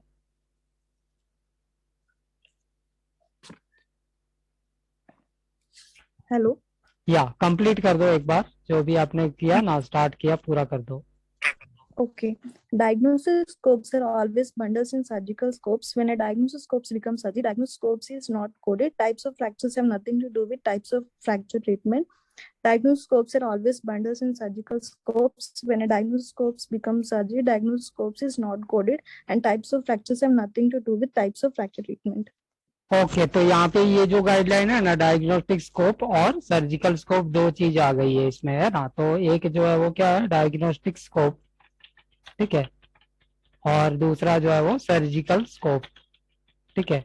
तो डायग्नोस्टिक स्कोप से क्या मतलब है, स्कोप क्या होता है, एक इंस्ट्रूमेंट होता है, एंडोस्कोप होता है, जो कि मतलब के बॉडी के अंदर जाता है और अंदर का देखता है पिक्चर, ठीक है। तो इसको फिजिशियन को पता चल रहा है कि अंदर कैसा सब कुछ है, मतलब स्ट्रक्चरली सब कुछ ठीक है कि कुछ गड़बड़ है, वो सब देख पाता है फिजिशियन। और डायग्नोस्टिक स्कोप होगा, उसमें फिर क्या होगा कि वो डिसाइड करेगा डायग्नोसिस क्या है, उसका डिसीजन लेगा कि इसको सब कुछ नॉर्मल है या कुछ अलग है, तो क्या पंगा है, क्या प्रॉब्लम है, ठीक है। लेकिन मान लो डायग्नोस्टिक स्कोप ही करते करते उसको सपोज कुछ पोलिप मिल गया, है ना, पोलिप करके कुछ ग्रोथ होता है ना, तो वो मिल गया, और उसने फिर क्या किया कि उसको पोलिप को रिमूव कर दिया काट करके, ठीक है। हॉट बायोप्सी, फोर्सेप, या इस तरह से अलग अलग टेक्निक होती है, तो कुछ भी करके उसने कर दिया, उसको रिमूव कर दिया, ठीक है। तो उसको फिर क्या हो गया, कन्वर्ट हो गया, किस में हो गया कन्वर्ट, डायग्नोस्टिक नहीं रहेगा, फिर क्या होगा, सर्जिकल स्कोपी हो जाएगी वो, ठीक है। उसने जैसे ही इस तरह का कुछ एक्शन लिया ना, मतलब कि कुछ ऑपरेशन टाइप का किया, कुछ रिमूव किया इस तरह से, तो डायग्नोस्टिक स्कोपी नहीं रह के वो क्या हो जाएगी, कन्वर्ट हो जाएगी, सर्जिकल स्कोपी में कन्वर्जन हो जाएगा, ठीक है। तो यहाँ पे फिर अगर इस तरह का कुछ होगा ना, तो फिर सीपीटी दो टाइप की होती है, एक डायग्नोस्टिक स्कोपी और सर्जिकल। तो डायग्नोस्टिक वाली नहीं करेंगे हम, फिर कौन सी करेंगे, इस तरह से कुछ कटिंग वटिंग होगा ना, कुछ भी फिजिशियन ने एक्शन ले लिया है, तो उसका क्या होगा, इंटरवेंशन बोलेंगे इसको, है ना। तो सर्जिकली इंटरवेंशन हो गया तो फिर उसको सर्जिकल स्कोपी में ही यूज करेंगे, मतलब कि सर्जरी की जो सर्जिकल स्कोपी होगी ना, वो वाली सीपीटी यूज करेंगे हम, ठीक है, क्लियर है। ओके। और ये जो गाइडलाइन है ना, डायग्नोस्टिक स्कोपी ऑलवेज बंडल्ड इन सर्जिकल स्कोपी, वो थ्रू आउट एप्लीकेबल है, मतलब कि 10K से लेकर के 60K तक सेम गाइडलाइन एप्लीकेबल है ना, ऐसा नहीं है कि मस्कुलोस्केलेटल में ही है ना। तो इंटेग्यूमेंट्री में भी एप्लीकेबल है, मस्कुलो में भी, कार्डियो रेस्पिरेटरी डाइजेस्टिव, हर जगह पे जहाँ पे भी सर्जरी हो रही है ना, वहाँ पे ये गाइडलाइन एप्लीकेबल है, ठीक है। तो कभी भी मान लो एक ऑप्शन ऐसा है जिसमें सर्जरी की सीपीटी है, सर्जिकल स्कोपी की सीपीटी है, और साथ में डायग्नोस्टिक स्कोपी की भी सीपीटी है, और एक ही जगह है, एक ही साइट है, और एक ही पेशेंट है, तो गलत ही हो जाएगा, वो निकाल देंगे ऑप्शन। क्यों, क्योंकि अगर सर्जिकल स्कोपी की सीपीटी यूज किया है तो फिर डायग्नोस्टिक स्कोपी की सीपीटी होनी नहीं चाहिए, ठीक है। तो ये गाइडलाइन है। उसके बाद में क्या है, टाइप ऑफ फ्रैक्चर, है ना। तो ये जो मैंने आपको बताया वो क्या है, टाइप ऑफ फ्रैक्चर था, ठीक है, और उसको कोई ट्रीटमेंट के साथ कोई लेना देना नहीं है, ठीक है। तो इसका मतलब क्या हुआ कि मान लो फ्रैक्चर मेरा ओपन है, ठीक है, फ्रैक्चर सपोज कह रहे हो कि आपका पेशेंट फ्रैक्चर जो है वो ओपन है, लेकिन ट्रीटमेंट कैन बी एनीथिंग, है ना, treatment can be closed also और परक्यूटेनियस ऑल्सो, है ना। ऐसा जरूरी नहीं है कि ओपन फ्रैक्चर है तो ओपन ट्रीटमेंट ही चाहिए, ऐसा जरूरी नहीं है, ठीक है। तो ये गाइडलाइन हमें ये बता रही है, ठीक है। तो इस तरह से आपको ध्यान देना है कि ऐसा बिल्कुल जरूरी नहीं है कि फ्रैक्चर का जो टाइप है तो उस फ्रैक्चर को ट्रीटमेंट करने के लिए भी ओपन फ्रैक्चर है तो ओपन ट्रीटमेंट ही चाहिए, ऐसा नेसेसरी नहीं है, ठीक है। तो ये गाइडलाइन बहुत ही सिंपल है और इस तरह से माइंड में सेट कर देनी है। उसके बाद में ये थोड़ा सा टाइप ऑफ ट्रीटमेंट दिया है, तो इसमें 4 पॉइंट है, ठीक है। तो 2 पॉइंट हमारे किसके हैं, एक्सीजन के हैं, और 2 पॉइंट हमारे रेडिकल रिसेक्शन के हैं, ठीक है। तो यहाँ पे excision of subcutaneous soft connective tissue tumour, और दूसरे पॉइंट में क्या लिखा है, एक्सीजन ऑफ फेशियल सब फेशियल सॉफ्ट टिश्यू ट्यूमर। तो दोनों में आप देख सकते हो क्या है, सॉफ्ट वर्ड आ रहा है, यहाँ पे भी सॉफ्ट है और यहाँ पे भी सॉफ्ट है, सॉफ्ट टिश्यू, है ना, यहाँ पे भी सॉफ्ट टिश्यू है। और ये जो वर्ड है सबक्यू टिश्यू और सबक्यू और फेशियल सब फेशियल, ये वर्ड हमने कहाँ देखा था, इंटेग्यूमेंट्री में भी देखा था, है ना। तो ये सेपरेट करने के लिए है कि खाली सबक्यू होता है ना तो फिर वो इंटेग्यूमेंटरी रिलेटेड होता है, लेकिन सबक्यूटेनियस सॉफ्ट कनेक्टिव टिश्यू इस तरह का कुछ आता है ना तो लाइट क्या होनी चाहिए कि यहाँ पे सीपीटी जो होगी ना वो 20K वाली लग सकती है। ठीक है, सॉफ्ट कनेक्टिव टिश्यू है साथ में सबक्यूटेनियस है, मतलब के 20K सीपीटी। ठीक है, यहाँ पे भी फेशियल सब फेशियल सॉफ्ट टिश्यू, तो 10K नहीं होगा 20K सीपीटी का याद रखना है। ठीक है, तो ये इस तरह से आपको थोड़ा सा डिफरेंशिएट करना होगा कि जहाँ पे भी सॉफ्ट टिश्यू क्वेश्चन में आ रहा है ना तो फिर आंसर में मान लो 10K वाली मतलब कि इंटेग्यूमेंट्री वाली सीपीटी भी है और मस्क्यूलो वाली भी है 20K वाली, तो फोकस हमारा किसके ऊपर होना चाहिए 20K वाली पे ही रखना है, क्योंकि मुझे पता है कि सॉफ्ट वर्ड जहाँ आएगा ना वहाँ पे फिर 20 वाला हमें सिलेक्ट करना होगा। ठीक है, तो इसमें क्या क्या होता है, तो इसमें दिया है कि excision of subcutaneous soft connective tissue tumour include simple और इंटरमीडिएट रिपेयर। ठीक है, तो सिंपल इंटरमीडिएट रिपेयर इसके अंदर ही एक्सीजन वाला जो कोड होगा ना 20,000 वाला उसके अंदर बंडल हो जाएगा। लेकिन अगर ओके तो इसमें क्या होता है सिंपल और इंटरमीडिएट का रिपेयर जो होगा वो बंडल होगा, लेकिन बाय चांस अगर कॉम्प्लेक्स रिपेयर टेक्निक यूज किया है तो फिर वो सेपरेटली हम रिपोर्ट कर सकते हैं, है ना। लेकिन अगर सिंपल इंटरमीडिएट रिपेयर का मेंशन किया है तो वो जो excision of subcutaneous soft connective tissue tumour वाली जो 20K वाली सीपीटी होगी ना उसके अंदर ही बंडल हो जाएगा। ठीक है, उसके लिए सेपरेटली सीपीटी रिपोर्टेबल नहीं होगी। और ये लोकेशन क्या होगा below the skin but above the deep fascia, क्योंकि ये सबक्यूटेनियस है ना तो मतलब कि above the deep fascia, fascia तक नहीं होना चाहिए, है ना। फेसिया के पहले पहले जो भी सबक्यू लेयर है उसमें सॉफ्ट कनेक्टिव टिश्यू का जो होगा ना वो यहाँ पे कवर हो जाएगा। और मार्जिन क्या होगा नैरो होगा, narrow margin benign pathology, pathology benign होगी मार्जिन नैरो होगा। सेकंड पॉइंट में क्या है सिर्फ यही चेंज है फेशियल सब फेशियल, तो यहाँ पे लेवल जो होगा वो क्या होगा tumour confined to tissues within और below the deep fascia but not to the bone, है ना। तो मतलब कि सबक्यू के नीचे जो पेशिया होता है वहां तक का होगा लेकिन बोन लेवल तक का नहीं होगा, है ना। बोन का फिर अलग हो जाएगा। ठीक है, तो इसमें भी क्या होता है कि सिंपल और इंटरमीडिएट रिपेयर बंडल ही होता है, लेकिन कॉम्प्लेक्स रिपेयर है तो फिर अलग से रिपोर्टेबल होगा, अलग से बिल होगा। यहाँ पे भी मार्जिन नैरो मार्जिन है और बिनाइन पैथोलॉजी है। ठीक है, अब आगे वाला है वो क्या है radical resection of soft connective tissue tumour. अब यहाँ पे जो रेडिकल वर्ड है ना उसके बारे में हमें जब भी हम रेडिकल याद कर पढ़ेंगे ना तो एक चीज दिमाग में आनी चाहिए इमीडिएटली। ठीक है, radical means wide margin and malignant pathology. ठीक है, तो रेडिकल जैसे ही पढ़ा ना तो उसको दिमाग में हमें मतलब के माइंड में क्या आना चाहिए वो मार्जिन जो होगा वो वाइड मार्जिन होगा। ठीक है, और मैलिग्नेंट पैथोलॉजी होगी, कैंसरस पैथोलॉजी होगी। ठीक है, तो जहाँ पे भी सीपीटी के डिस्क्रिप्शन में रेडिकल वर्ड आता है तो आपको ये सोचना है एकदम इमीडिएटली माइंड में। ठीक है, तो आपका थोड़ा सा काम आसानी से हो जाएगा। ठीक है, तो रेडिकल यहाँ पे आप देख सकते हो दो जगह पे है 3 और 4 में। Radical resection of soft connective tissue tumour include simple और इंटरमीडिएट रिपेयर, तो ये दोनों टाइप का रिपेयर इंक्लूड है, लेकिन यहाँ पे भी कॉम्प्लेक्स रिपेयर किया गया है तो अलग से रिपोर्ट कर सकते हैं। वाइड मार्जिन मैलिग्नेंट और एग्रेसिव बिनाइन पैथोलॉजी ऑलरेडी मैंने आपको बता दिया है, लेकिन ये इसका मीनिंग भी आप समझ सकते हो।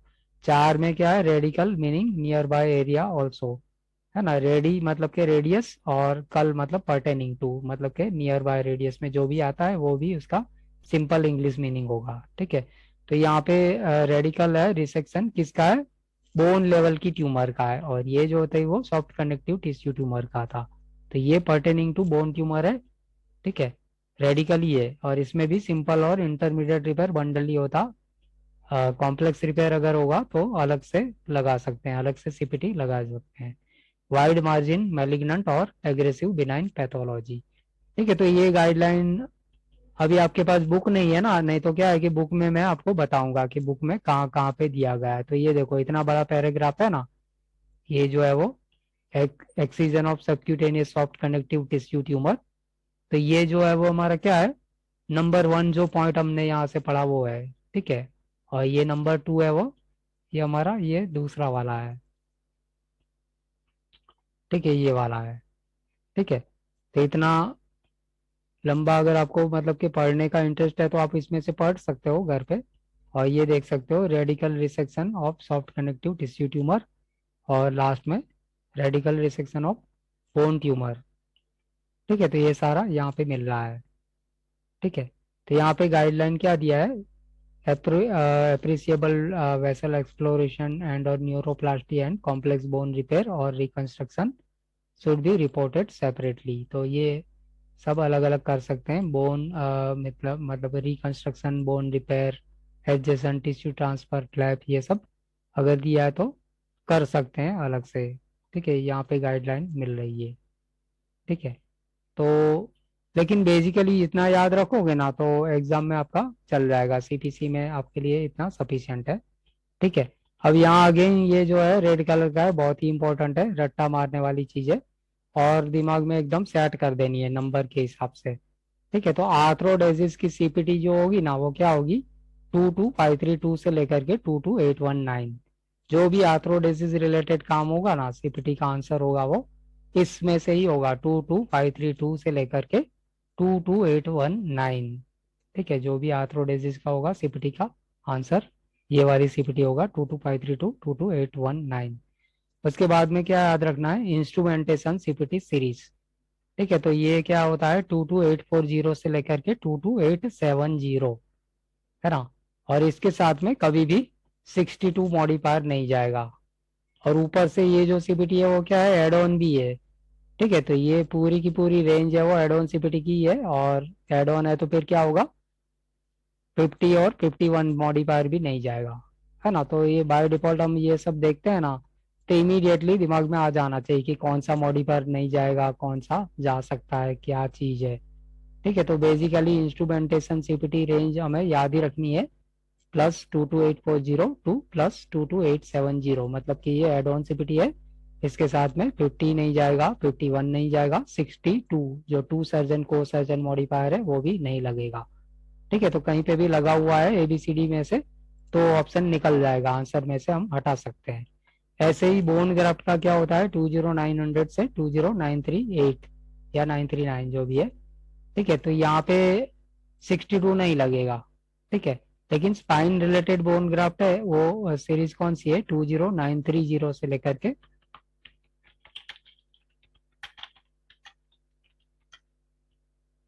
ये एड ऑन सीपीटी है। ठीक है, 20930 टू 20938, है ना। तो ऑब्वियसली इसके साथ में भी क्या होगा, नो 50 51 62, है ना, इसके साथ में भी नहीं जाएगा 51 52 और सॉरी 50 51 और 62। ठीक है, तो ये हमें दिमाग में सेट कर देना है, तो इससे क्या होगा कि हमें क्वेश्चन का आंसर ढूंढने में बड़ी आसानी से काम हो सकता है, क्योंकि एबीसीडी में ऐसे है 2 ऑप्शन कि जिसमें इसमें से कोई सीपीटी है 62 लगा हुआ है तो इमीडिएटली हम देख के ही हटा देंगे, क्वेश्चन बाद में पढ़ेंगे लेकिन कॉम्बिनेशन देख के हम रूल आउट कर देंगे आंसर। ठीक है, तो ये बहुत ही इंपॉर्टेंट है, माइंड में रख लेना है, सीपीटी एमआरटी में भी इंक्लूड किया है। उसके बाद में क्या दिया है, but if there is 60K CPT is reported for osteotomy, corpectomy etc. and arthrodesis also done, 60K CPT will be coded first। ठीक है, तो यहाँ पे क्या चीज है कि 60K CPT रिपोर्टेड है किसके लिए, ऑस्टियोटॉमी, कॉर्पेक्टोमी वगैरह। ठीक है, लेमिनेक्टोमी एक्सेट्रा, तो इसके लिए 60K की होगी और साथ में आर्थ्रोडेसिस भी दिया गया है। ठीक है, तो 60K वाली पहले जाएगी और फिर क्या होगा, arthrodesis CPT will be coded, मतलब कि इसमें से कोई एक सीपीटी होगी, लेकिन यहाँ पे फिर क्या करना पड़ेगा, विथ 51 मॉडिफायर, है ना। तो ये जो आर्थ्रोडेसिस वाली सीपीटी होगी ना उसके साथ में 51 मॉडिफायर मुझे लगाना पड़ेगा, क्यों, क्योंकि आगे वाली जो है वो 60K की सीपीटी है। और उसके बाद में इंस्ट्रूमेंटेशन सीपीटी और बोन ग्राफ्ट की सीपीटी अगर डॉक्यूमेंटेड है तो। ठीक है, तो इस तरह से हमें ध्यान से देखना पड़ेगा कि क्वेश्चन में क्या क्या मिल रहा है और गाइडलाइन के हिसाब से और मॉडिफायर के हिसाब से हम क्या क्या कर सकते हैं। ठीक है, तो इस तरह से हमें ध्यान में देना पड़ेगा। ठीक है, अब हम क्या करेंगे, इसमें से थोड़ा सा बुक में से देखेंगे। तो यहाँ पे सबसे पहला पॉइंट क्या है, वुंड एक्सप्लोरेशन। ठीक है, wound exploration trauma, into bracket penetrating gun shot stab wound. Penetrating मतलब दूर से किसी ने गोली मारी और पूरे फोर्स से गोली बॉडी में चली गई, तो ये जो है वो penetrating gun shot stab wound बोला जाएगा। तो इसकी गाइडलाइन यहाँ से हम देखेंगे। तो यहाँ पे 4 कोड है 20100 से लेकर के 20103। तो ये जो कोड है वो क्या है, related to wound into bracket S resulting from penetrating trauma. These codes describe surgical exploration and enlargement of the wound। ये एक चीज हो गई surgical exploration enlargement of the wound. फिर दूसरा extension of dissection to determine penetration, debridement, removal of foreign body into bracket S, मतलब कि एक हो चाहे 2 हो 3 हो कितनी भी हो, मतलब कि मल्टीपल भी हो सकती है। लाइगेशन और coagulation of minor subcutaneous and और muscular blood vessels of the subcutaneous tissue, muscle fascia and or muscle not requiring thoracotomy और लेपरोटोमी। ठीक है, तो ये सारा जो होगा ना, ये surgical exploration, debridement, removal of foreign body, extension of dissection, ligation, coagulation, वो सारा इसके अंदर ही बंडल होगा। ठीक है, इसके अंदर ही, मतलब के कोई भी इसमें से कोई भी एक सीपीटी लगा दिए ना तो उसमें से ये सारा अंदर ही काम हो जाता है, अलग से कोई दूसरा सीपीटी नहीं लगाना पड़ेगा, है ना। लेकिन यहाँ पे क्या दिया है, नॉट रिक्वायरिंग थोराकोटोमी और लेपरोटोमी। ठीक है, तो लेपरोटोमी थोराकोटोमी जो होगा ना वो मेजर प्रोसीजर होती है। तो उसमें फिर क्या होगा कि थोराकोटोमी लेपरोटोमी कहीं पे भी दिया है ना तो इसको भूल जाना है, ये सीरीज लगेगी नहीं फिर। क्यों? क्योंकि ये माइनर चीज हो जाएगी। अगर थोराकोटोमी और लेपरोटोमी के साथ में इसको कंपेयर करेंगे ना तो ये छोटी चीज हो जाएगी और वो बंडल ही हो जाएगी थोराकोटोमी लेपरोटोमी के अंदर।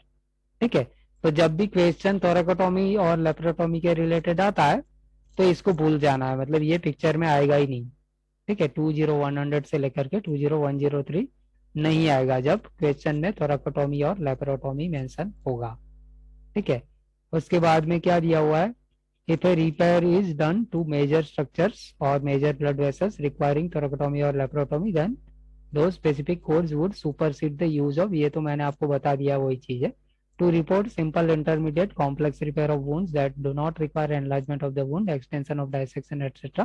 as stated above, use specific repair code in the integumentary system। ठीक है, तो कोई ऐसा है कि जिसमें इंटरमीडिएट कॉम्प्लेक्स रिपेयर हो रहा है लेकिन enlargement of the wound requirement नहीं है, उसमें नहीं हो रहा है, तो फिर उसके लिए फिर क्या होगा, इंटेग्यूमेंट्री वाली जो हमने देखी थी ना क्लोजर रिपेयर वाली, वो सीरीज यूज होगी, 10,000 वाली होगी। ठीक है, उसमें 20,000 नहीं लगेगा। तो इसका मतलब क्या हुआ, 20,000 अगर मुझे लगानी है सीपीटी ये वाली 4 जो है वो, तो क्या मिलना चाहिए मुझे, exploration, debridement, removal of foreign body, तब मैं लगा सकता हूँ। अब ये 4 सीपीटी है, बहुत ही आसानी से याद रह जाती है। ठीक है, तो ये हमें माइंड में रख लेना है, सेट कर देना है। 20100 क्या है, एक्सप्लोरेशन ऑफ पेनिट्रेटिंग वुंड। ठीक है, एक्सप्लोरेशन ऑफ वुंड ऐसा करके रखना है। लोकेशन क्या होगा, नेक होगा, नेक। ठीक है, तो ये नेक का हो गया, ये वाला जो है वो क्या है, चेस्ट का हो गया, ये वाला 20102 है क्या है, एब्डोमिन, फ्लैंक, बैक, और 20103 एक्सट्रीमिटी, है ना, एक तरह से ये ट्रंक का हो गया। ठीक है, तो इस तरह से 4 लोकेशन की 4 सेफ्टी दिमाग में सेट कर देनी है, तो इससे क्या होगा, क्वेश्चन करने में बड़ी आराम से हो जाता है। ठीक है, यहाँ पे कोई क्वेश्चन है कि नहीं देखते हैं, इसमें नहीं है लेकिन पेपर में मिलता है। ठीक है, तो पेपर में देखते हैं।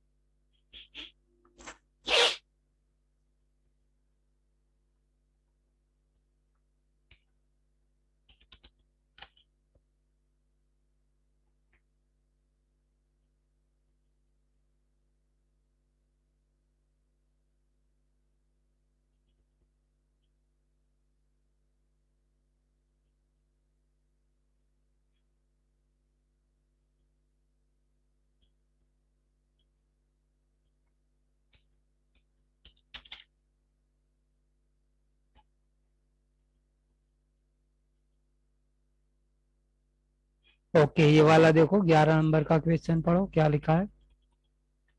The patient has a stabbing injury on the back. ठीक है, लोकेशन क्या है, बैक है, स्टैबिंग इंजरी है।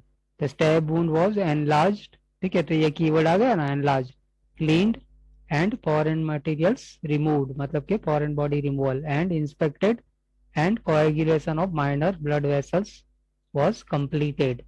ठीक है, तो पूरा का पूरा जो वुंड एनलार्जमेंट का अभी हमने जो गाइडलाइन पढ़ा ना, उसके साथ में मैच कर रहा है, यहाँ पे पूरा का पूरा गाइडलाइन के हिसाब से अलाइन हो रहा है। ठीक है, और लोकेशन क्या है, बैक का है, तो मतलब कि सीपीटी कौन सी होगी, 20100 वाली कौन सी होगी, नेक की होगी। 20101 वाली कौन सी होगी, चेस्ट की होगी। और 103 वाली हमने क्या देखा था, एब्डोमेन फ्लैंक बैक, है ना। तो 103 हमारा कौन सा होगा,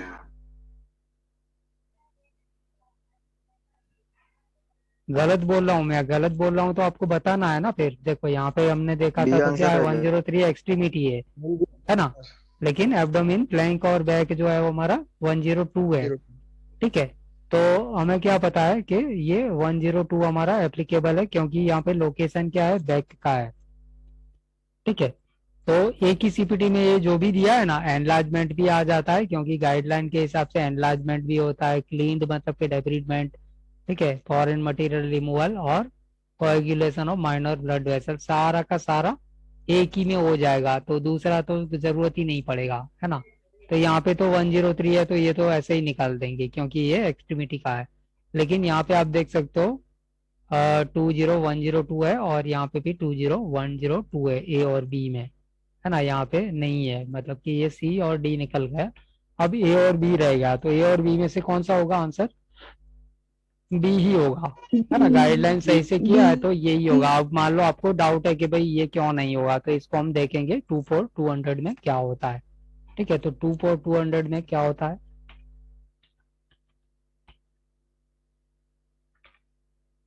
देखो 24200 में क्या है, removal of foreign body upper arm और एल्बो एरिया सबक्यूटेनियस, है ना। तो ये टोटली गलत है ना, आर्म और एल्बो एरिया का कुछ है इसके अंदर, क्वेश्चन के अंदर कुछ भी नहीं है कि नहीं।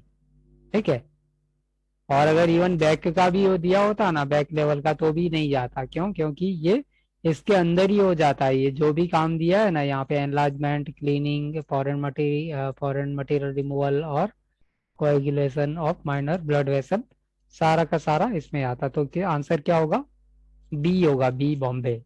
क्लियर है, हेलो। या तो इस तरह से थोड़ा सा लगता है कि आप सब लोग डाउन हो गए हो, तो कोई बात नहीं, अभी यहाँ तक ही रखते हैं। ठीक है, तो गाइडलाइन क्या है कि दिमाग में अच्छी तरह से बैठाने की कोशिश करनी है, ताकि कुछ क्वेश्चन जो होंगे ना 100 में से क्या आएंगे, 24 25 या 30 तक का क्या होगा कि इस तरह से माइंड मेमोरी से हमारा काम हो जाएगा ना, तो हमारा आराम से हो सकता है। फिर मतलब कि स्ट्रेसफुल सिचुएशन नहीं होगी, जो भी होगा एग्जाम में एकदम आराम से होगा, कंफर्टेबली होगा। ठीक है, तो इसलिए हम ये सब थोड़ा सा मेहनत करेंगे मेमोराइज करने में, और मेमोराइज करने के बाद इम्पोर्टेंट ये है कि उसको अपॉर्चुनिटी देखना है कि कहाँ पे हम वो मेमोराइज किया है वो अप्लाई करेंगे, है ना। तो वो मेन इम्पोर्टेंट चीज है, खाली मेमोराइज करने से काम नहीं बनेगा। हमको मेमोराइज करके जब भी सामने हमारे सामने अपॉर्चुनिटी होगी, उस हिसाब से फिर क्वेश्चन को अंडरस्टैंड करेंगे, क्या पूछा गया है क्वेश्चन में, क्या दिया गया है, और उसके हिसाब से उसका एप्लीकेशन करेंगे हम। ठीक है, क्लियर है, ओके। तो कल थोड़ा आगे बढ़ेंगे, और काफी सारा है मस्कुलोस्केलेटल में, एटलीस्ट कल का दिन तो निकल ही जाएगा, और देखेंगे कितना होता है। थोड़ा सा अगर रह जाता है तो तीसरा सेशन में कंप्लीट हो जाएगा। ठीक है, काफी सारे ये जो है मतलब कि मस्कुलो में अगर आप देखोगे ना, तो ये सारा रट्टा मारने वाले काफी सारी चीजें हैं, और इजीली हो जाती है। देखो ये जो है वो हमने आज देख लिया, क्या होता है वुंड एक्सप्लोरेशन। ठीक है, 20100 जो है वो नेक का है, 101 है वो चेस्ट का है, 102 एब्डोमेन फ्लैंक बैक, और 20103 एक्सट्रीमिटी। ये हमारा क्या है, ट्रिगर पॉइंट इंजेक्शन। ठीक है, कितना होता है, 1 और 2 मसल, ये हमारा 3 और मोर मसल। ठीक है, आर्थ्रोसिंथेसिस, ये क्या होता है, नीलेश वैभव 20690। हेलो वैभव तो है कि नहीं है ना? हेलो वैभव, या यूनिप्लेन का होता है 226 सर, क्या होता है? यूनिप्लेन का, यूनिपेलनर यूनिलेटरल, फिक्सेशन। और ये क्या होता है 692? मल्टीप्लेन, मल्टीप्लेनर फिक्सेशन। गुड। और ये क्या होता है 22206? ऑस्टियोटॉमी है ना, ऑस्टियोटॉमी और 3 कॉलम्स। ठीक है, यहाँ पे भी 3 कॉलम्स वाला होगा। और ये क्या है 22532 22819? अभी अभी हमने देखा था ना, क्या है ये? आर्थ्रोसिंथेसिस की रेंज है ना, सॉरी आर्थ्रोडेसिस की रेंज है। ठीक है, आर्थ्रोडेसिस। और ये जो है वो एंटीरियर आर्थ्रोडेसिस है, और ये एडिशनल इंटरस्पेस है। ये क्या है?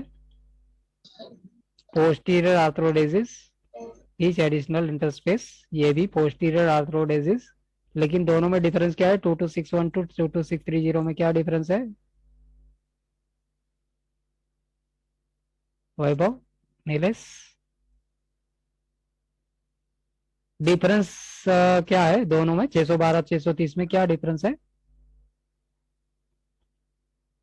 एड ऑन कोड का sir. Cervical lumbar, no, difference मैंने जो आपको बताया वो आप याद नहीं किए हो। क्या है डिफरेंस? लेमिनेक्टोमी डिस्केक्टोमी इसमें मिलता है 22630 में, है ना, इसमें नहीं होता है। ठीक है, 612 में पोस्टीरियर, दोनों पोस्टीरियर आर्थ्रोडेसिस ही है, लेकिन इसमें 630 में लेमिनेक्टोमी डिस्केक्टोमी मिलता है। देखो 22630 देखेंगे ना।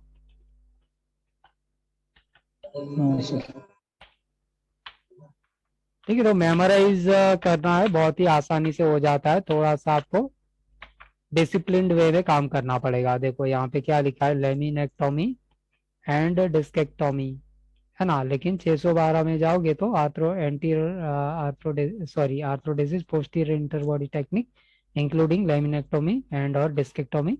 612 में ये नहीं मिलेगा, बाकी पोस्टीरियर मिलेगा आपको। ठीक है, लंबार और पेरेंट का ये है।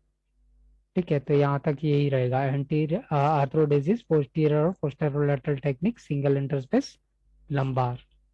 ठीक है, तो इस तरह से आपको माइंड में रख देना है। ये हमारा क्या है, अभी अभी बताया था ना मैंने, इंस्ट्रूमेंटेशन। इसके साथ में प्लस का साइन मतलब कि एड ऑन है, तो 50 नहीं जाएगा, 51 नहीं जाएगा, और 62 भी नहीं जाएगा। 62 भी। ठीक है, ये जो है वो बोन ग्राफ है, 62 नहीं जाता है, और 50 52 20930 से लेकर के 938 के साथ में नहीं जाएगा, 50 और 51। ठीक है, ये वाला क्या है, वर्टिब्रोप्लास्टी का है ना, वर्टिब्रोप्लास्टी, ये वर्टिब्रल ऑगमेंटेशन। ये क्या है, मैनिसेक्टोमी, सर्जिकल नी आर्थ्रोस्कोपी, है ना। क्या है इसमें डिफरेंस, क्या है 880 881 में? मीडियल एंड लेटरल है, और ये मीडियल और लेटरल है। ठीक है, तो इस तरह से इतना है मस्कुलोस्केलेटल में, हम सारा कवर करेंगे। ठीक है, तो कल से हम आगे बढ़ेंगे। या कोई क्वेरी है किसी की तो बताइए। No, sir.